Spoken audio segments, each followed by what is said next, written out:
Chinese investment to Australia plunged to an 8-year low last year, according to the most recent joint research by the auditing firm KPMG and the University of Sydney. The figure stood at $6.2 billion, down by more than 36% from $8.2 billion for the previous year. China being the largest two-way trading partner, both in goods and services for Australia. What does this trend mean for bilateral ties? Are these figures related to a growing suspicion in Australia against China and Chinese money? What are the factors behind such trend? Joining me for the discussion in the studio are Nick Coyle, CEO and Executive Director of AustCham China, and Hu Dan, Deputy General Secretary at the Chinese Association for Australian Studies. Welcome to The Point. Thank you very much for joining us. Let's first take a look at this chart. I just want to show you the development trend of Chinese investment in Australia over the past couple of years, and there it is. We see it's actually a very fluctuating line since 2007, where we had a very low level. It jumped in 2008, and then it went down rapidly before stabilizing for a while. But last year, as we can see, compared to the previous year, is a pretty significant drop. So, Hu Dan, let me go to you first. What do you think is the biggest factor behind this one-third drop? First, I'd like to say you can't just look at this number just itself, and we have to look at the bigger picture. Because 2018 was not necessarily a good year. The global FDI declined by 19%, and also Chinese ODI into United States and Canada dropped by 83% and 47% respectively. But looking at Australia, I would like to say the most immediate factor would be, and this has been going on for a while, really, that Chinese investment into Australia has shifted its focus from, at the very beginning, 2005 to 2007, in the mining sector, slowly to real estate, and then a bit of an agricultural business, and then infrastructure more recently, for the past 2 years, more or less into smaller sectors like healthcare. And in those areas, you could understand that those deals wouldn't be mega deals like mining sector. So you're basically saying this is not a very worrying trend. This number needs to be looked at from a broader perspective in order to really understand what's behind it. Mr. Coyle, what's your take? Yeah, look, I do. I think you've got to look into the change in composition as well. Right, so yes, we've seen a decline in investment in property. Why might that be? We've had a tightening credit conditions in Australia, so foreign investors accessing domestic credit are going to find that more difficult. It's no secret that we've had a decline in house prices as well, and obviously foreign investors here in China accessing the capital account to get money offshore has been a big change as well. So if you look in property, which has been traditionally a big area, there's a few reasons. I think there's some in Australia and there's some over here. If you look at mining, for example, where historically, as Dan was saying, has been a huge area for investment, we haven't actually seen that many new discoveries in new projects come into the pipeline, and so that could explain it quite well. And in the future there'll be some projects coming onto the pipeline, and we'll see strong investment into those sectors again. Okay. It is very interesting. You mentioned, Hu Dan, just now, the global FDI in 2018 dropped by 19%. But actually, Chinese global ODI, outbound direct investment, grew 4.2%. Right. So against that big picture, we are looking at very big drop in the United States, very big drop in Canada, and very big drop in Australia. Although 36% is nothing compared to the United States figure, which is about like 80% or something, but 36% is still very considerate. What are some of the factors that need people's attention, really, besides the things that, for instance, Nick mentioned about the tightening of credit or the difficulty of getting capital out of China?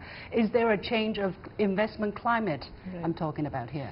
I would say mostly Nick was talking about residential real estate, but when you look at the commercial real estate, during the past years, there have been several Chinese real estate companies, including not just SOEs, private companies, but also SWFs, which have invested heavily in Australia. And this is kind of significant because it shows people's confidence in the market and also in the local housing market, I would like to say. And I was saying that the most immediate factor with the shifting interest. But I think behind that, as indicated in the report, businessmen in China started to worry about the regulatory control and also regulatory and also political risks that they may encounter when investing in Australia. Okay, Nick, what's your take? Yeah, I've got a slightly different take on that one. I think it could, not is, but could be linked to China's shift in priorities as well, right? So we've seen over the past 20, 30 years China effectively playing catch up to many countries, and where it's invested in those sorts of traditional areas is starting to shift and change. So yes, we haven't seen a reduction in the quantum of investment out of China. As you say, it's been a slight increase, but we've seen different projects and different areas and different priorities. And there's probably an element that some of the areas that traditionally we've been strong in Australia of receiving investment, maybe this is the same of US and Canada, that we've got to really look at and rebalance where we're expecting Chinese investment to come from in the future and what industries they're looking at. It's changing. Yeah, it's actually very interesting. Actually, healthcare, as Hudan mentioned, is the number one sector that's most attractive, accounting for 40%, over 40%. And then commercial real estate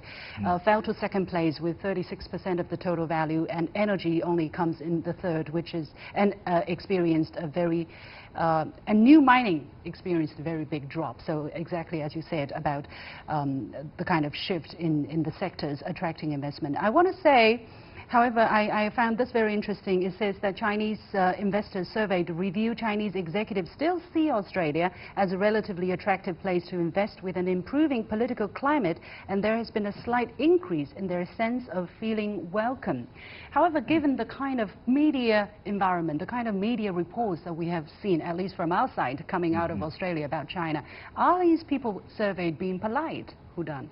I think there seems to be conflicting opinions in the report, but I think they are responding to different questions, and they are talking about both Australia as a competitive destination because it's politically stable and it has a strong economy, a growing economy for 26 consecutive years, but also they are talking about since 2016, Australia has somehow tightened its foreign investment review, and also it has effected legislative and also institutional changes, in particular regarding infrastructure investment. So I think dampened investment in those areas can be attributed to those factors. Yeah, it did also point out that more respondents feel unwelcome to invest in Australia. Is it because of the regulatory framework or because of the kind of political debates that's going on in Australia? I think you've got to be careful to take what mainstream Australian media are saying as indicative or somehow a proxy. I hope not. I hope not. Yeah, I mean, and you've also, especially of recent times, got to put it into the context of an election period. There was one called today. And look, at Australian media, perhaps we've taken this from our friends over in the British, have always had a very pugnacious approach, if you like, towards issues. And I think some of the media that we've got in Australia looking at these things is taking a very aggressive stance to try and sell newspapers. And we all know, and I'm sure you know, that people click on things that are controversial. It's not an interesting story to say, to produce a balanced piece looking at both sides of the Australian government, let's be fair, correct me if I'm wrong, the Australian government, at least until very recently, seemed to have taken a rather harsh stance against China or Chinese firms. For instance, in terms of Huawei, Australia is one of the countries that follow very closely the footsteps of the United States. Is that not a factor there as well? Do you think that could impact the business, the investment climate? Oh, look, I can only talk on behalf of Aussie business, and business is really, we released a report of a survey of our members late last year, and things are positive, and people I talk on the ground back in Australia, overwhelmingly there's a positive attitude towards not only the opportunities in China but also coming out of China into Australia. So I mean, really on the political side, I'm probably not the best place to comment there, in that my area is looking at business. And I think again, some of it comes down to the fairly vociferous reporting rather than, and the spin that gets put on things rather than the intention behind them. That's what I see, and I talk to people on both sides of the aisle frequently. You know. Yeah, Hudan, looking further, looking into the future, what are some of the challenges that you personally see based on this trend already? Are we going to see continuous decline of Chinese investment in Australia? If so, what's going to be the impact on the Australian economy? Or are we going to see maybe readjustment next year? I think the Australian economy will continue to be strong, and as Nick said just now, there will be an election next month on the 18th. So whether there will be a new government and whether there will be improving policies towards China, and that's something to see. But I'd like to point out that as what has been indicated in the report, China's ODI grew in 2018, 4% is modest, but as you can see, most of the growth is in BRI along the line countries. So that's also an indication that for some sectors, investment takes goodwill between the two countries to happen. Yeah, and Australia is not on board the BRI yet, right? It's still very much on the fence there. So how much is an improved understanding important between the two countries for this kind of fluctuation to stabilize a little bit? I mean, it's not good for anybody, right, Nick? Yeah, look, it's critical, but I mean, we've got really strong people-to-people ties.